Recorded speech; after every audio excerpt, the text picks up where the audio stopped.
সুপ্রিয় শিক্ষার্থীরা, আসসালামু আলাইকুম। আশা করি সবাই ভালো আছে, সুস্থ আছে।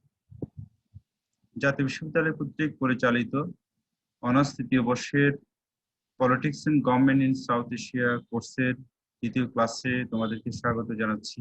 আমি তাজুল ইসলাম, প্রভাষক, রাষ্ট্রবিজ্ঞান বিভাগ, চট্টগ্রাম কলেজ। সুপ্রিয় শিক্ষার্থীরা, আজকের কোর্সের কোড হচ্ছে 41109। আর যে বিষয়টি তোমাদের সাথে আজকে উপস্থাপন করব সেটা হচ্ছে problems of national integration of Pakistan. পাকিস্তানের সংহতি অর্জনের যে সমস্যাগুলো রয়েছে সেই সমস্যাগুলো আমাদের আলোচ্য বিষয় থাকবে আজকে। তাহলে আমরা আমাদের মূল প্রতিপাদ্যে চলে যাই। প্রথমেই আমরা পাকিস্তান নামক রাষ্ট্রটা কিরকম ছিল এবং সে সম্পর্কে একটা ধারণা নিই। এই ইমেজটা হচ্ছে দক্ষিণ এশীয় পুরোটার পুরো সবগুলো রাষ্ট্রের ইমেজ। এখানে আমরা দেখছি পাকিস্তান, ভারত, তারপর নেপাল আছে, ভুটান আছে, তারপর বাংলাদেশ, মালদ্বীপ, শ্রীলঙ্কা, মালদ্বীপ। যাই হোক, আমরা পাকিস্তান নামক রাষ্ট্রটা কেমন ছিল সে সম্পর্কে একটু ধারণা নিচ্ছি। এই যে এটা পাকিস্তান, এই পাকিস্তান, আর এদিকে এটা পাকিস্তান ছিল তদানীন্তন ইস্ট পাকিস্তান, অর্থাৎ 1947 থেকে 1971 পর্যন্ত পাকিস্তানের অবস্থা ছিল এই পাকিস্তান আর এই পাকিস্তান। তাহলে আমরা দেখলাম যে রাষ্ট্রীয় যে ভৌগোলিক নৌকট্য, অর্থাৎ ভৌগোলিক যে ইউনিটি সেটা এখানে নাই। অর্থাৎ পশ্চিম পাকিস্তান এবং পূর্ব পাকিস্তানের মধ্যে, ওয়েস্ট পাকিস্তান তথা ইস্ট পাকিস্তানের মধ্যে মাঝখানে প্রায় 1200 মাইল বা 1800 কিলোমিটারের ভারত। একটা অদ্ভুত একটা রাষ্ট্র, যেখানে ভৌগোলিক কোনো নাই, ইউনিটি নাই। এটা ছিল 1947 থেকে 1971 পাকিস্তানের মানচিত্র। Problems of national integration of Pakistan. পাকিস্তানের সংহতি অর্জনের ক্ষেত্রে, অর্থাৎ সংহতি বলতে আমরা বুঝি জাতি, ধর্ম, বর্ণ নির্বিশেষে একটা একই প্যান্ডেলে নিচে আসা, একই ঐক্যমত্য পোষণ করা, একই মেন্টালিটি ধারণ করা।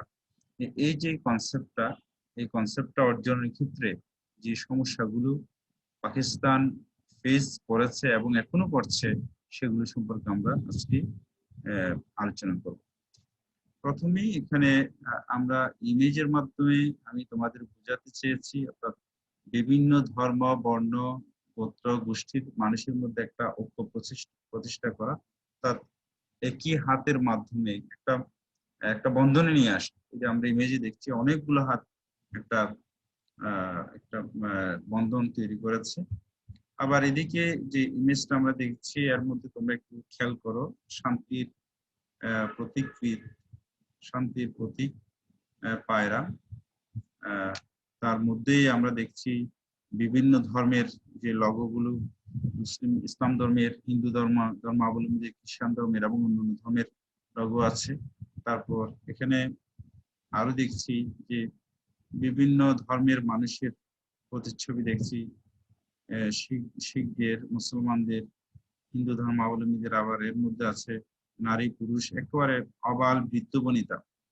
অর্থাৎ এই পিকচারের মাধ্যমে আমরা বুঝছি যে ধর্ম, বর্ণ, গোত্র নির্বিশেষে সবাই রাষ্ট্রীয় পরিচয়ে পরিচিত হওয়া, ধর্মীয় পরিচয়ে নয়, ব্যক্তির পরিচয়ে নয়, অর্থাৎ জাতি, ধর্ম, বর্ণ নির্বিশেষে একই ধরনের মনোভাব পোষণ করা রাষ্ট্রীয় পরিচয়, বৃহত্তর স্বার্থে। এই পাকিস্তান আমাদের, এই বাংলাদেশ আমাদের, ভারত আমাদের, এখানে হিন্দু মুসলিম গৌণ, সবচেয়ে মুখ্য হচ্ছে আমরা বাঙালি বা আমরা পাকিস্তানি। এই কনসেপ্টটা তৈরি হওয়া, এই ধারণাটা তৈরি হওয়াটা হচ্ছে ইন্টিগ্রেশন, অর্থাৎ সংহতি, ঐক্য।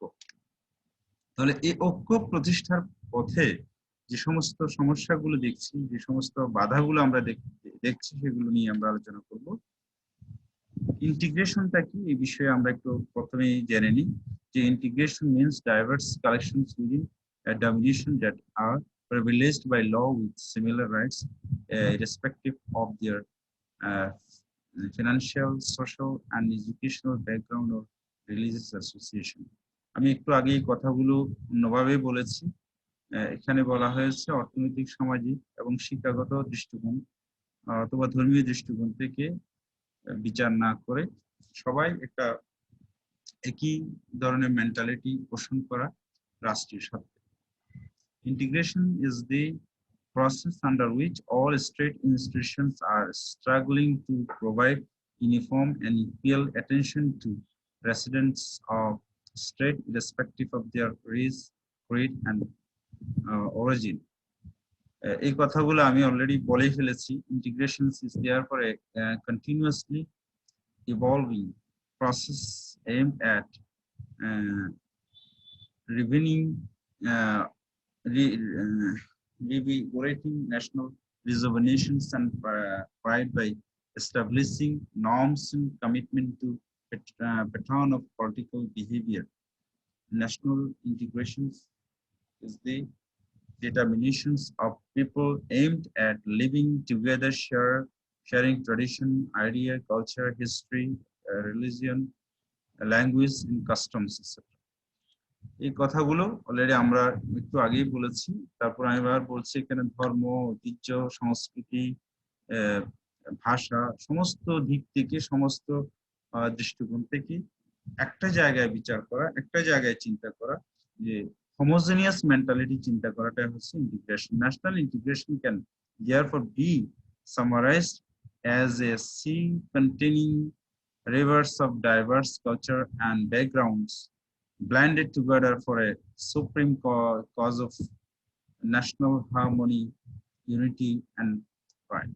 জাতীয় ঐক্যে, জাতীয় গৌরবে সমস্ত ধরনের প্রথা, সমস্ত ধরনের যে বিভিন্ন ধরনের সংস্কৃতি গুলো আছে সবকিছু মিলিত একটা প্রবাহ তৈরি হবে, একটা নদীর স্রোতের মতো এমন একটি প্রবাহ তৈরি হবে যেখানে অনেকগুলো স্রোত মিলিয়ে একটি স্রোত, একটা মাত্র প্রবাহ থাকবে। এটা হচ্ছে ন্যাশনাল ইন্টিগ্রেশন।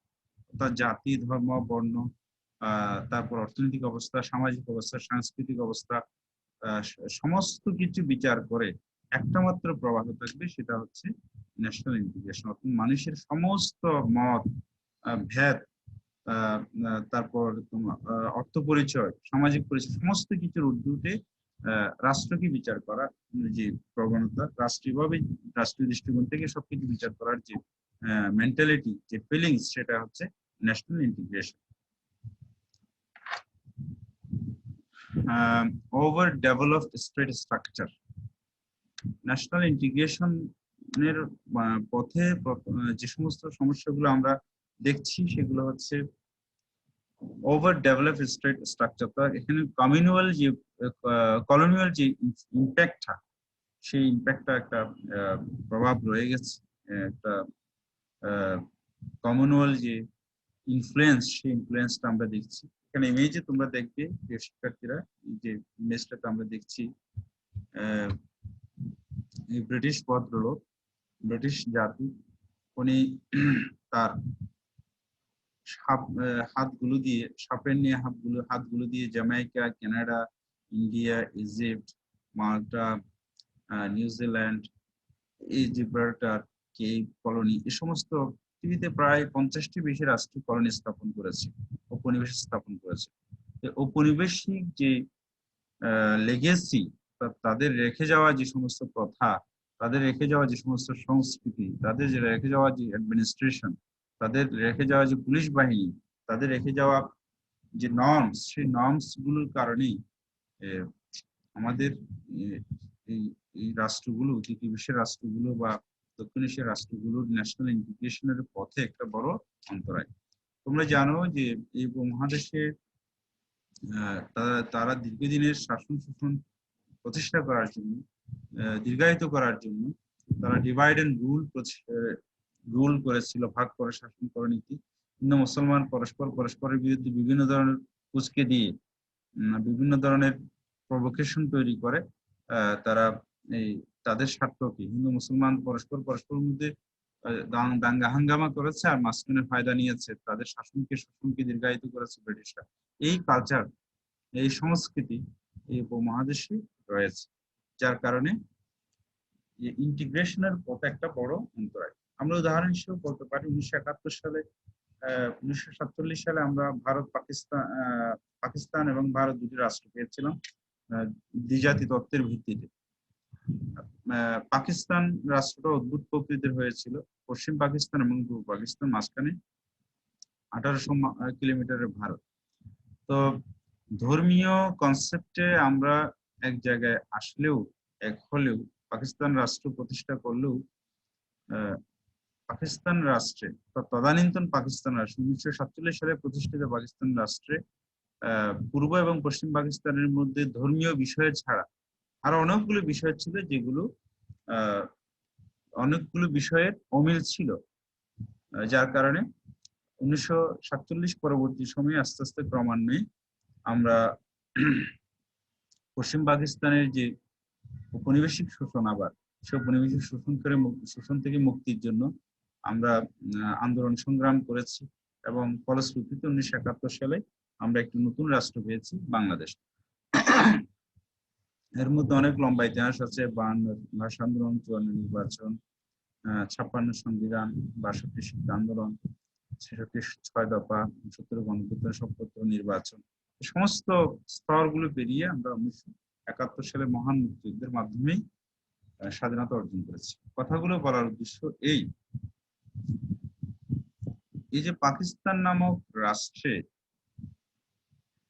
পূর্ব এবং পশ্চিম পাকিস্তানের মধ্যে ধর্মীয় বিষয়ে আমরা এক হলেও, ধর্মীয় দৃষ্টিকোণ থেকে আমরা এক হলেও, সংস্কৃতিগত সামাজিক দৃষ্টিকোণ থেকে, তারপর অন্যান্য যে দৃষ্টিকোণ থেকে সেই জায়গায় আমরা এক ছিলাম না। যেমনটা করে তৎকালে এই বর্তমান পাকিস্তানেও অনেকগুলো উপজাতি রয়েছে। ওখানে আছে সিন্ধ, ওখানে আছে বেলুচি, ওখানে আছে আফগানি পশতুন, ওখানে আছে পাঞ্জাবি, এরকম অনেকগুলো জাতিভেদ থাকার কারণে তাদের মধ্যে পরস্পরের মধ্যে দ্বন্দ্ব রয়েছে, ক্ষমতার লড়াই রয়েছে, যার কারণে ইন্টিগ্রেশনটা ওভাবে হচ্ছে না।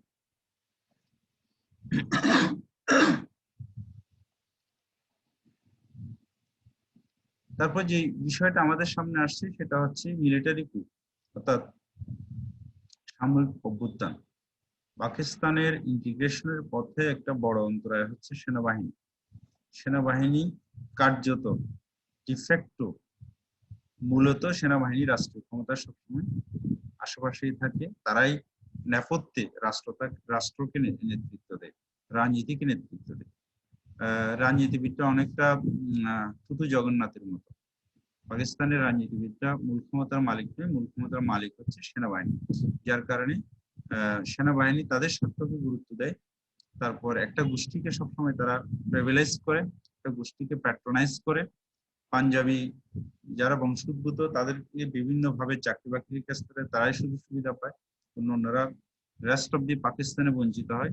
ফলশ্রুতিতে তাদের মধ্যে একটা যে ডিসক্রিমিনেশন, জাতিগত যে ডিসক্রিমিনেশন, সেই বৈষম্য রয়ে যায়, এবং এই বৈষম্যের কারণে তাদের ইন্টিগ্রেশনটা হয় না। আমরা একটু এখানে দেখলে বুঝবো। Doctor Hasan Askari Rizvi argues that under direct military rule, martial law administrator CML is not restrained by the constitution. প্রধান যে সামরিক কর্মকর্তা থাকে সেই কর্মকর্তা কনস্টিটিউশনের মাধ্যমে তার যে ক্ষমতার বলয়, তার যে নর্মস এন্ড প্যাটার্ন কি হবে, তার ম্যানার এন্ড টিকেট কি হবে, তার ক্ষমতার পরিমণ্ডল কি হবে, সেই বিষয় কনস্টিটিউশনের মাধ্যমে নির্ধারিত না। কনস্টিটিউশন তাকে স্বৈরাচারী করে দিয়েছে, তাকে সেনাবাহিনীর প্রধানকে। Therefore, Pakistan loses its federal character at operational level. কার্যত তার কারণেই পাকিস্তান একটি যুক্তরাষ্ট্রীয় সরকার হওয়ার যে প্রক্রিয়া, যুক্তরাষ্ট্রীয় সরকারের যে ক্যারেক্টারিস্টিক, যুক্তরাষ্ট্রীয় সরকারের যে থাকা দরকার, যে নর্মস গুলো থাকার কথা, সেগুলো নাই বা সেগুলো গুরুত্ব হারিয়েছে। The province become subsidy administrative units of the government, in which capital city is controlled by the top brass of military, and the provincial governments become quite active in governance, managing on the authority of chief minister. অর্থাৎ দেখা যাচ্ছে সেন্টারে একেবারে কেন্দ্রে থাকছে সেনাবাহিনীর নিয়ন্ত্রণে যেগুলো গুরুত্বপূর্ণ দপ্তর, অধিদপ্তর, প্রশাসনের বিষয়গুলো, সরকারের বিষয়গুলো, গুরুত্বপূর্ণ কোর বিষয়গুলো সেনাবাহিনীর নিয়ন্ত্রণে থাকছে। আর প্রাদেশিক যে বিষয়গুলো সেগুলো হয়তো রাজনীতিবিদদের নিয়ন্ত্রণে থাকছে। Another significant development under the military rules is the enhanced power of the corps commander, especially those based in provincial capital. This is more common if the governor of a province happen to be a civilian. কথাগুলো আমি বলেছি, অর্থাৎ সেনাবাহিনীর হচ্ছে পাকিস্তানের সমস্ত ক্ষমতা বলয়ের কেন্দ্রবিন্দু। তাদের মাধ্যমে পাকিস্তানের রাজনীতি, পাকিস্তানের অর্থনীতি, পাকিস্তানের ডিপ্লোমেসি সমস্ত কিছু নিয়ন্ত্রিত। ফলশ্রুতিতে তারা চায় না যে একটা গণতান্ত্রিক রাষ্ট্র হোক,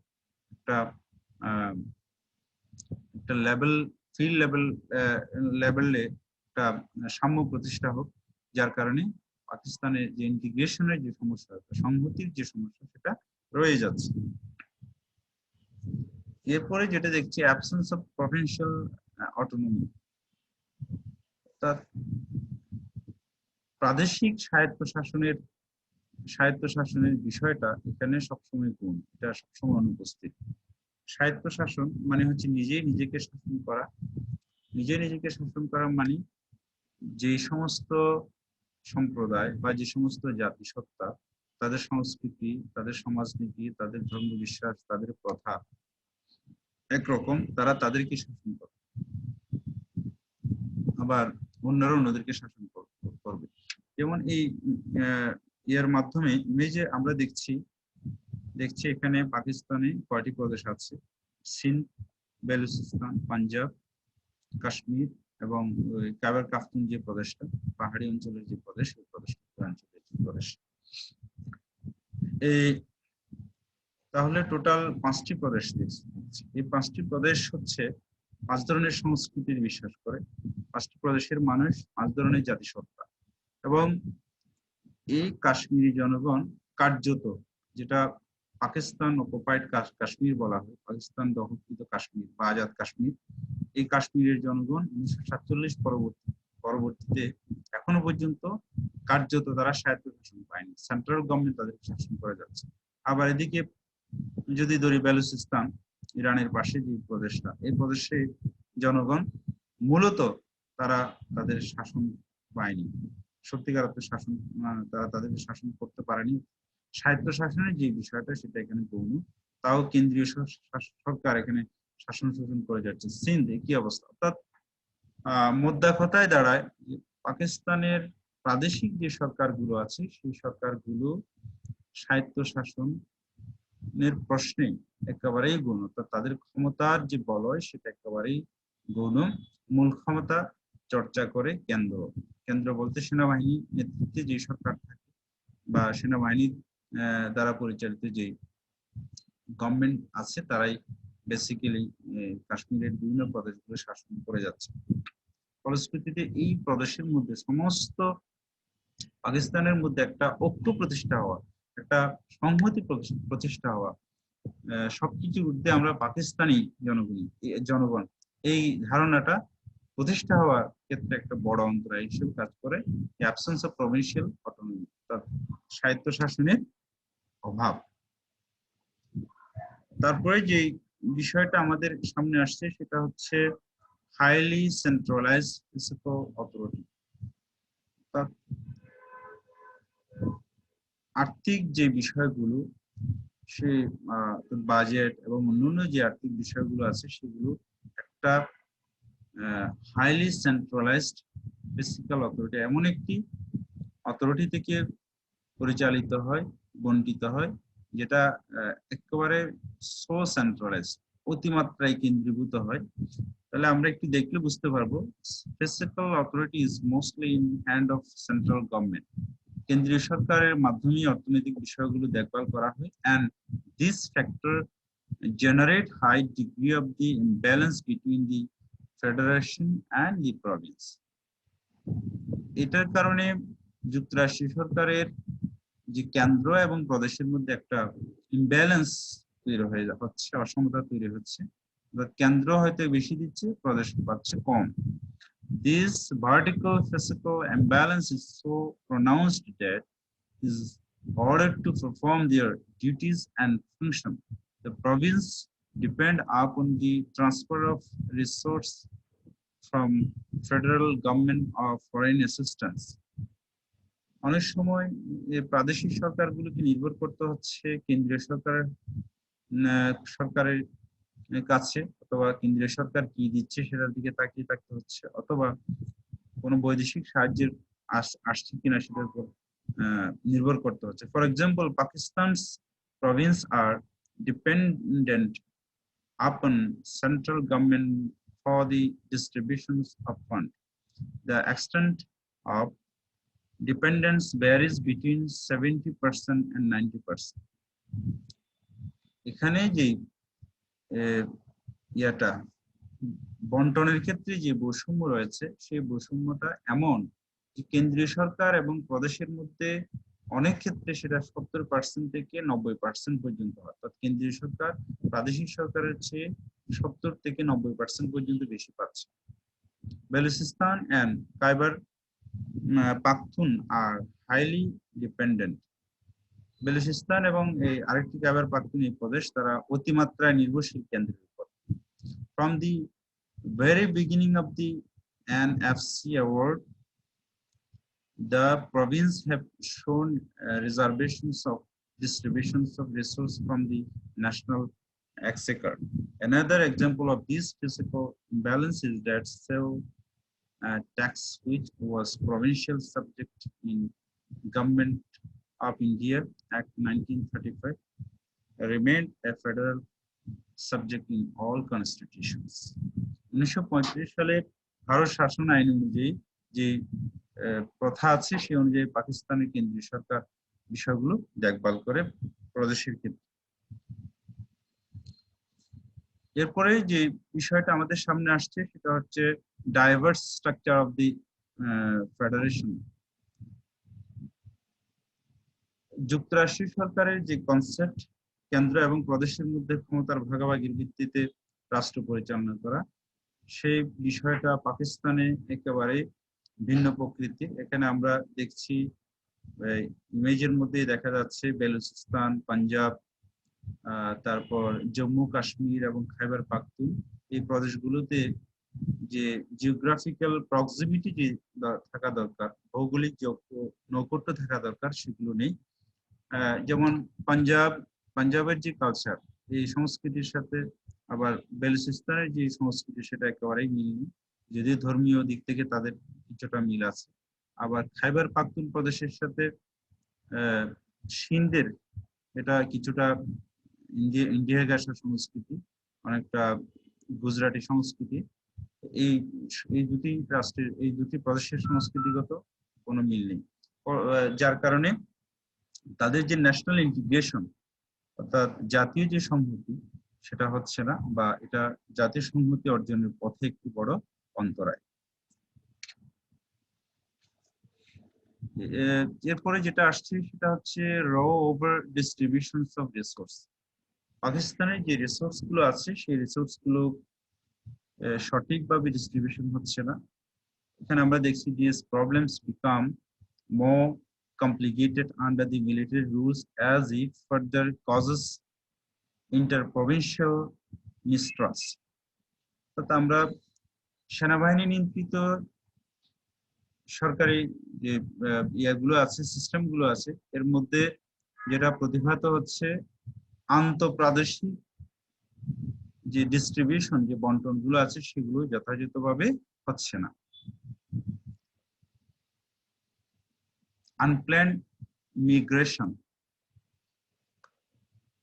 পাকিস্তানে আমরা জানি, পাকিস্তান এই রাষ্ট্রের মধ্যে অনেকগুলো সমস্যা জর্জরিত একটি রাষ্ট্র। এর মধ্যে 1947 সালে যখন দ্বিজাতি তথ্যের ভিত্তিতে ভারত এবং পাকিস্তান নামক দুটি রাষ্ট্র হয়, তখন ভারত থেকে অনেকগুলো আহ, অনেক মানুষ যাদেরকে মুজাহির বলা হয় তারা পাকিস্তানে আহ, চলে গিয়েছিল, যাদেরকে রিফিউজি বলা হয়। আবার সম্প্রতি 2001 থেকে বর্তমান সময়ে আফগানিস্তান থেকে অনেক পশতুনবাসী পাকিস্তানে চলে আসছে। তারপর আর অনেক ইরান থেকে আসছে সুন্নি সম্প্রদায়, যার কারণে পাকিস্তানের যে রিফিউজি সংকট বা মাইগ্রেশন সংকটটা সঠিক সমাধান হয়নি।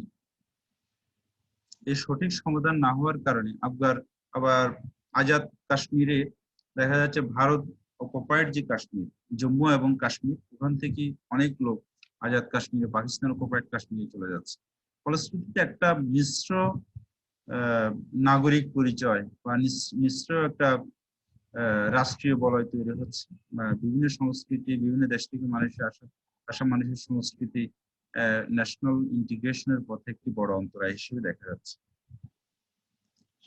তারপর যেটা দেখছি, অ্যাবসেন্স অফ প্লুরালিস্টিক ট্র্যাডিশন, অর্থাৎ বহুত্ববাদী যে মন মানসিকতা, অন্যের ধর্ম, অন্যের মত, অন্যের সংস্কৃতিকে ধারণ করা, অন্যের মতকে প্রাধান্য দেওয়া এবং অন্যকে বোঝা, সহাবস্থানের বিশ্বাস, এই সমস্ত বিষয়গুলো পাকিস্তানের রাজনীতিতে বা পাকিস্তানের সংস্কৃতিতে অনেকাংশেই অনুপস্থিত।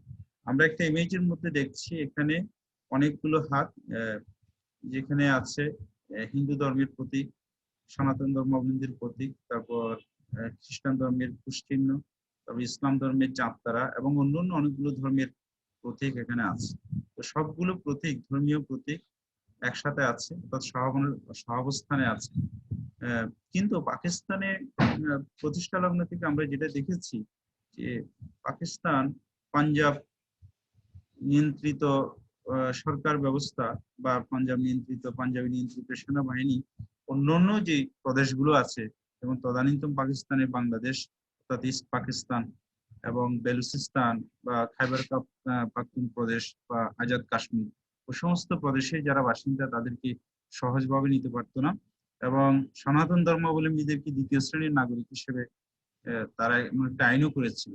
ইভেন অন্য কোনো ধর্মীয় বিষয়ে বা ধর্মীয় কোনো সেন্সিটিভ বিষয়ে যদি কেউ মন্তব্য করে তাকে ব্লাসফেমি আইনের মাধ্যমে মৃত্যুদণ্ড দেওয়ার একটা বিধানও ওখানে আছে।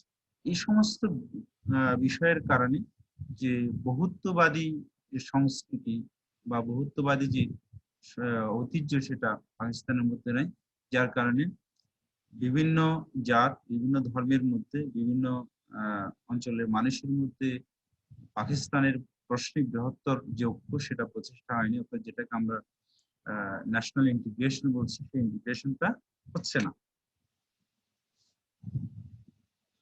তারপরে যেটা আসছে, ক্রাইসিস অফ ডেমোক্রেসি, গণতন্ত্রের সংকট। এটা পাকিস্তানের নতুন নয়। তোমরা খুব সহজেই এখানে দেখা যাচ্ছে যে একটা টিয়া পাখি, তার গলার মধ্যে গণতন্ত্র, ডেমোক্রেসি লেখা আছে, আর ওই টিয়া পাখিকে ধরে রাখছে সেনাবাহিনী। তার মাধ্যমে আমরা বুঝছি পাকিস্তানের গণতন্ত্র নিয়ন্ত্রিত হচ্ছে সেনাবাহিনীর মাধ্যমে। অর্থাৎ সেনাবাহিনী অনেকটা পাকিস্তানের গণতন্ত্র বা পাকিস্তানের রাষ্ট্রীয় ক্ষমতার প্রশ্নে ডিফেক্ট, আর তার মূল ক্ষমতা তারাই চর্চা করে। তাদের মাধ্যমে পাকিস্তানের রাজনীতি, অর্থনীতি এবং ইভেন দ্বিপাক্ষিক বিষয়গুলো, কূটনীতির যে বিষয়গুলো, সেগুলো পাকিস্তান সরকার অনেকাংশেই সলভ করতে পারে না, পাকিস্তান সেনাবাহিনী সেগুলো নিয়ন্ত্রণ করে। তো পাকিস্তান প্রতিষ্ঠা লগ্ন থেকে দেখে আসছে 1947-70, তারা একটা সংবিধান দিতে পারেনি। 1956 সালে যে সংবিধান দিয়েছে, আবার 1958 সালে এসে প্রথম সেনাবাহিনী আইয়ুব খান এবং ইস্কান্দার মির্জা সেনাবাহিনী যে মার্শাল ল জারি করেছিল, সেটা প্রায় 11 বছর ছিল। পরবর্তীতে আবার ইয়াহিয়া খান আসছে, পরবর্তীতে জেনারেল জিয়াউল হক আসছে। এভাবে 1999 সালের দিকে আবার মোশাররফ আসছে, পারভেজ মোশাররফ। এভাবে পাকিস্তানের টোটাল রাজনৈতিক ইতিহাস বিচার করলে দেখা যাবে একটা বড় অংশ, বড় সময় চলে গেছে পাকিস্তানের সেনাবাহিনীর মাধ্যমে। ফলশ্রুতিতে পাকিস্তানের বিভিন্ন জাতিসত্তার মধ্যে ঐক্যের প্রশ্নে, সংহতির প্রশ্নে সবসময় তারা বাধাগ্রস্ত হয়েছে, যেহেতু তাদের মৌলিক অধিকারগুলো, তাদের সাম্যের প্রশ্নগুলো সবসময় গৌণ ছিল, যার কারণে তারা জাতীয় সংহতির প্রশ্নে এক জায়গায় আসতে পারেন। এটা একটা পাকিস্তানের সংহতির প্রশ্নে একটি বড় বাধা। এরপরে যেটা আসছে, পাকিস্তানের সংহতি অর্জনের পথে যে সমস্যাটা আমরা দেখছি সেটা হচ্ছে পলিটিক্যালাইজেশন অফ দ্য এথনিসিটি। পাকিস্তানের যে নৃতাত্ত্বিক গোষ্ঠীগুলো আছে, সেই নৃতাত্ত্বিক গোষ্ঠীগুলোর মধ্যে রাজনীতিকরণ হয়েছে। বিশেষ করে পাহাড়ি অঞ্চলে বেলুচিস্তান বা খাইবার পাখতুনখোয়া যে নৃতাত্ত্বিক গোষ্ঠী আছে, আদিবাসীগুলো আছে, সেগুলো সবসময় রাজনৈতিকভাবে বঞ্চিত হয়েছে। তো ফলশ্রুতিতে তারা তাদের জাতীয় সংহতি অর্জনের ক্ষেত্রে তারা সবসময় নিজেদেরকে একটি অচ্যুত সম্প্রদায় হিসেবে ভেবে আসছে। Failure to address this issue, এছাড়া আরো অনেকগুলো বিষয় এখানে তারা চিহ্নিত করতে পারেনি, যে বিষয়গুলো যেমন এখানে আছে, another factor is our failures to address this issue in it through perspective, which is to resolve it from bottom up approach, the instead of top down approach, instead of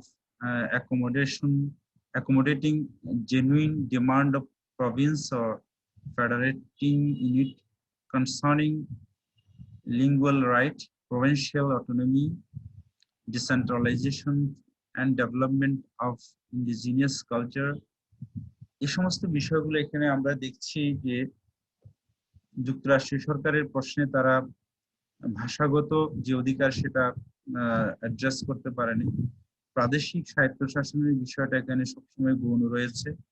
decentralisation and development of the indigenous culture, যে সমস্ত আদিবাসী যে সংস্কৃতিগুলো রয়েছে সেই সংস্কৃতিগুলোর যে decentralise করা, সেই ডিসেন্ট্রালাইজেশনটা হয়নি, যার কারণে পাকিস্তানের সংহতি অর্জনের পথে এটা একটি বড় বাধা ছিল। এরপরে যেটা দেখছি সেটা হচ্ছে রিলিজিয়ন, ধর্ম পাকিস্তানের সংস্কৃতি অর্জনের পথে একটি বড় বাধা। আমরা জানি পাকিস্তান রাষ্ট্রটা ধর্মীয় বিশ্বাসের উপর, ধর্মীয় তথ্যের উপরে প্রতিষ্ঠা হয়েছিল 1947 সালে। আমরা একটা ইমেজের মধ্যে দেখছি যে এখানে বিভিন্ন ধর্মের প্রতীক আছে এবং বিভিন্ন ধর্মের উপাসনার যে পদ্ধতি সেটাও দেওয়া আছে। কিন্তু পাকিস্তান রাষ্ট্রীয় পরিচয়ের ঊর্ধ্বে ধর্মীয় পরিচয়টা স্থান দিয়েছে। একটা ধর্মনিরপেক্ষ রাষ্ট্র প্রতিষ্ঠা করার যে চেষ্টা সেটা পাকিস্তান নেতৃবৃন্দের মধ্যে কখনো লক্ষ্য করা যায়নি। ফলশ্রুতিতে অন্যান্য ধর্মাবলম্বী যারা আছে বা মুক্ত চিন্তায় বিশ্বাসী যারা আছে, তাদের মধ্যে সবসময় একটা বাধার ভাব পরিলক্ষিত হয়েছে, যার কারণে পাকিস্তানের সংহতি অর্জনের পথে একটি বড় অন্তরায় হিসেবে আমরা দেখেছি। মেকিয়াভেলির জাতি রাষ্ট্রে আমরা যে বিষয়টা সবচেয়ে বেশি গুরুত্ব পেয়ে আসছে বৈশ্বিকভাবে, সেটা হচ্ছে সেকুলারিজমের বা ধর্মনিরপেক্ষ রাষ্ট্র পরিচালনার ক্ষেত্রে ধর্মীয় বিষয়গুলো কোনোভাবেই মুখ্য না হওয়া, নাগরিকের পরিচয়, ধর্মীয় পরিচয়কে ছাপিয়ে বিবেচনা করা, এগুলো পাকিস্তান সরকার নিয়ে আসতে পারেনি। এবং পাকিস্তান রাষ্ট্রের যে রাষ্ট্রীয় নাম আছে সেটা হচ্ছে ইসলামিক প্রজাতন্ত্র। ফলশ্রুতিতে পাকিস্তানের রাষ্ট্রীয় যে সংহতি সেটা অর্জনের পথে একটি বড় বাধা। তারপর যে বিষয়টা এখানে দেখছি সেটা হচ্ছে ল্যাঙ্গুয়েজ প্রবলেম, ভাষাগত যে সমস্যা, সেটা পাকিস্তানে বিভিন্ন ভাষাভাষী মানুষ আছে। ওখানে সিন্ধ আছে, উর্দু আছে, পশতুন আছে, আরো বিভিন্ন ধরনের ভাষাভাষী মানুষ আছে, তাদের মধ্যে একটা বৃহত্তর ঐক্য প্রতিষ্ঠা হয়নি। তারপরে যে বিষয়টি দেখছি সেটা হচ্ছে কালচার, সংস্কৃতি একটা বিশাল বিষয়, যেটা পাকিস্তানের আমরা দেখছি এখানে বিভিন্ন সংস্কৃতির মানুষের বসবাস ইংরেজি। তো এই বিভিন্ন সংস্কৃতিকে গুরুত্ব দেওয়া বা অন্যের সংস্কৃতিকে গুরুত্ব দেওয়া এবং একটা সমজাতীয় সংস্কৃতি তৈরি করার যে প্রবণতা সেটা পাকিস্তান সরকারের মধ্যে আমরা দেখিনি। এখানে দেখা যাচ্ছে culture is described as way of life, especially the belief and customs of a specific group of people at particular time. National integrations in multicultural societies has been an attempt to force unity in diversity, pursuing to minimize socio-cultural difference and implementing informalities despite cultural diversity of even a complex nature. বিভিন্ন সংস্কৃতির মধ্যে যে একটা বৈচিত্র্যতা এবং এই বৈচিত্র্যতার মধ্যে একটা যে সৌন্দর্য, সেই সৌন্দর্যকে পাকিস্তান সরকার বা পাকিস্তানের যে সমস্ত শাসকরা আমরা দেখে আসছি, তারা ভিন্ন সংস্কৃতিকে ধারণ করা যে প্রবণতা সেটা ছিল না। সেই 1971 থেকে আমরা দেখে আসছি, যার কারণে যে এথনিক কনফ্লিক্ট বা জাতিগত যে দ্বন্দ্বগুলো, সেই দ্বন্দ্বগুলো পাকিস্তানে রয়ে যাচ্ছে। ফলশ্রুতিতে তাদের যে ন্যাশনাল ইন্টিগ্রেশন, যেটা জাতীয় সংহতি, সেটা হচ্ছে না। অ্যাথনিসিটি বিষয়টা অলরেডি আলোচনা করা হয়েছে। এছাড়া যে বিষয়গুলো পাকিস্তানের সংহতি অর্জনের পথে বাধা, সেগুলো হচ্ছে ল্যাক অফ ন্যাশনালিজম, জাতীয়তাবাদের যে বিকাশ সেটা পাকিস্তানে নেই, সত্যিকার অর্থে বিকাশটা হয়নি। Gap between elite and mass, elite শ্রেণী এবং সাধারণ জনগণের মধ্যে একটা বিশাল গ্যাপ রয়ে গেছে। রিজনাল কনফ্লিক্ট, অঞ্চল বিশেষে যে দ্বন্দ্ব, সেটাও পাকিস্তানের মধ্যে রয়েছে। যেমন পাঞ্জাবের যারা মানুষ, তারা মনে করে রেস্ট অফ দি পাকিস্তানের বাসিন্দাকে মনে করে তারা ইনফেরিয়র, আর পাঞ্জাবিরা হচ্ছে সুপেরিয়র। অর্থাৎ পাঞ্জাব পাকিস্তানকে নেতৃত্ব দেয় সবসময় বরাবরই, যার কারণে তারাই সমস্ত সুযোগ সুবিধাগুলো বা রাষ্ট্রীয় ক্ষমতা বলয়ের পাশাপাশি থাকে, কাছাকাছি থাকে। ফলশ্রুতিতে অন্যান্য অঞ্চলের বাসিন্দারা বঞ্চিত হয়ে আসছে। তারপর যেটা দেখছি, উইক পার্লামেন্টারি সিস্টেম, গণতান্ত্রিক সংসদীয় পদ্ধতির যে সরকার, সেই সংসদীয় পদ্ধতির সরকার কার্যত সংসদীয় পদ্ধতির সরকার নয়, এটা খুব দুর্বল system. Lack of democratic balance, গণতান্ত্রিক যে মূল্যবোধ, সেই গণতান্ত্রিক মূল্যবোধের অভাব রয়েছে। বৈষম্য রয়েছে, ডিসক্রিমিনেশন। তারপর রয়েছে ক্রাইসিস অফ দি লেজিটিমেশন, সেনাবাহিনী যে বিভিন্ন সময়ে ক্ষমতা দখল করেছে, সেই ক্ষমতা দখলের ক্ষেত্রেও একটা অবৈধ ভাব ছিল এবং এই ক্রাইসিসটা এখনো রয়ে গেছে, লেজিটিমেশনের প্রশ্ন। পটেনশিয়াল অপোজিশন পার্টি, শক্তিশালী বিরোধী দল গঠে ওঠা একটা গণতান্ত্রিক রাষ্ট্র হওয়ার জন্য বা গণতন্ত্র সুপ্রতিষ্ঠিত হওয়ার জন্য, গণতান্ত্রিক চর্চা বেগবান করার জন্য সরকারি দলের পাশাপাশি, ক্ষমতাসীন দলের পাশাপাশি শক্তিশালী বিরোধী দল থাকা উচিত, যেটা যাকে আমরা ছায়া সরকার হিসেবে সংজ্ঞায়িত করি। সেই শক্তিশালী বিরোধী দল পাকিস্তানের মধ্যে ছিল না, এখনো নেই। একেবারে আমরা শেষ পর্যায়ে চলে আসছি আমাদের আলোচনায়, যে এই পাকিস্তান রাষ্ট্রের সংহতি অর্জনের কথা অনেকগুলো বাধা আমরা লক্ষ্য করলাম, যে হয়তো অদূর ভবিষ্যতে তাদের অর্থনৈতিক যে অগ্রগতি, সেটা যদি আরো বেশি অ্যাক্সেলারেট করতে পারে, বাড়াতে পারে, এবং তারা যদি তাদের বৈষম্যগুলো কমিয়ে আনতে পারে, এবং ধর্মীয় যে বিষয়টা, ধর্মীয় পরিচয়কে গৌণ করে রাষ্ট্রীয় পরিচয়কে মুখ্য করলে, তাহলে হয়তো তারা তাদের সংহতি অর্জন করতে পারবে। শিক্ষার্থীরা, তোমাদেরকে অসংখ্য ধন্যবাদ। আমরা আমাদের আলোচনা শেষ পর্যায়ে চলে আসছি। সবাই ভালো থাকবে, সুস্থ থাকবে।